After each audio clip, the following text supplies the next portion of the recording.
Hey, j'espère que vous allez bien. Je fais rapidement des stories sur quelque chose qui vient de m'interpeller et que je voulais partager puisque ça m'intéresse d'avoir un point de vue différent ou similaire au mien.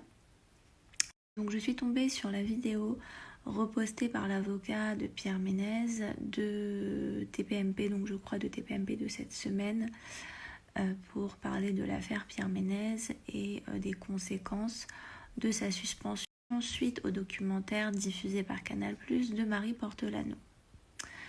Alors, débattre sur la polémique, ça m'intéresse pas tant que ça, sauf que il y a quand même un problème de droit en France et de justice qui, à mon sens, on est en train de basculer vers un tribunal populaire. Donc il y a quelque chose que je ne comprends pas et je parle uniquement du droit. Je ne suis pas là pour soutenir. Je disais, il ne s'agit pas de soutenir Pierre Ménez ou de soutenir Isabelle Moreau, Marie Portolano et d'autres personnes apparemment. Donc moi ce que je ne comprends pas en termes de droit, c'est qu'on a une chaîne, Canal+, qui est l'employeur des deux personnes concernées, que sont Pierre Ménez et Marie Portolano. Donc bien évidemment, ce documentaire a été visionné avant cette diffusion, puisqu'apparemment il y a des scènes qui ont été coupées, je crois. Ce que je comprends pas, c'est qu'on laisse ce documentaire sous prétexte qu'il faut laisser la parole aux femmes. Sauf que là, en l'occurrence, Canal+ laisse la diffusion de ce documentaire, sachant pertinemment que ça va provoquer un tollé, et qu'il est de surcroît l'employeur de ces deux personnes. Donc c'est un non-sens absolu me concernant. Puis, j'ai comme l'impression que ce documentaire, donc sous couvert de documentaire, on diffame une personne puisque il n'y a pas eu de plainte, selon les dires de l'avocat de Pierre Ménez, il n'y a pas eu de plainte déposée auparavant contre Pierre Ménez pour viol de Marie Portolano ou de Isabelle Moreau pour viol, agression sexuelle.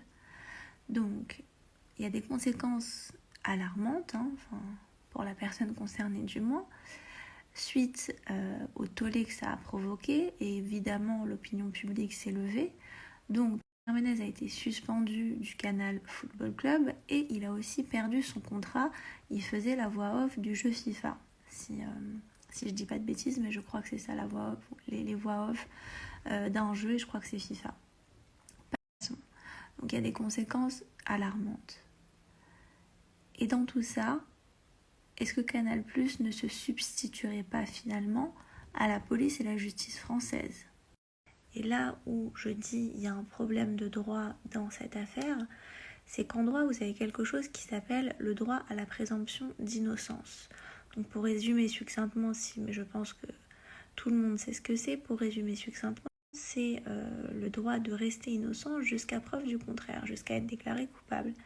Donc à quel moment une chaîne se substitue à la justice ou à la police ? J'avoue, j'en perds mes mots, j'avoue ne pas comprendre. Donc, c'est-à-dire que moi, demain, je réalise un documentaire, je le vends à une chaîne, et dans ce documentaire, je dis que tel acteur, tel animateur, tel journaliste m'a abusé, et donc il va être suspendu, il va perdre son travail, alors que j'ai jamais rien fait auparavant, il n'y a pas de preuve, entre guillemets, de ce que j'annonce. Voilà, donc moi, je trouve ça quand même un peu inquiétant, et là où il y a deux poids, deux mesures, et donc là où vous avez deux poids, deux mesures, c'est que j'entends sur CNews, qui est une chaîne du groupe Canal, j'entends des chroniqueurs, des intervenants commenter l'affaire Sarah Halimi et dire non, mais alors attendez, c'est pas parce que l'opinion publique s'indigne de l'irresponsabilité pénale du meurtrier de Sarah Halimi qu'il faut que l'opinion publique se substitue à la justice. Alors, excusez-moi, c'est quand même deux poids, deux mesures, parce que l'opinion publique s'est substituée à la justice concernant Pierre Ménez, alors qu'il n'y a jamais eu, selon les dires de l'avocat de Pierre Ménez, de plainte déposée contre lui pour viol. Donc là, l'opinion publique peut se substituer à la justice. En revanche, lors d'un meurtre avéré à caractère antisémite, qui est un non-sens absolu, parce que vous m'excusez, c'est un non-sens absolu, c'est où vous êtes sous bouffée délirante, ou c'est un meurtre à caractère. Donc encore une fois, voilà, c'est deux poids, deux mesures. L'affaire Sarah Halimi, l'opinion publique ne peut pas... De toute façon, l'opinion publique ne peut pas se substituer à la justice et on s'entend là-dessus. Mais là où je dis c'est complètement incohérent, c'est que dans une affaire comme Sarah Halimi, on reproche pardonnez-moi, à l'opinion publique de se soulever, mais dans une affaire où il n'y a rien, excusez-moi, en termes de droit, il n'y a rien, il n'y a pas eu de plainte de Marie Portolano, d'Isabelle Moreau à l'encontre de Pierre Ménez.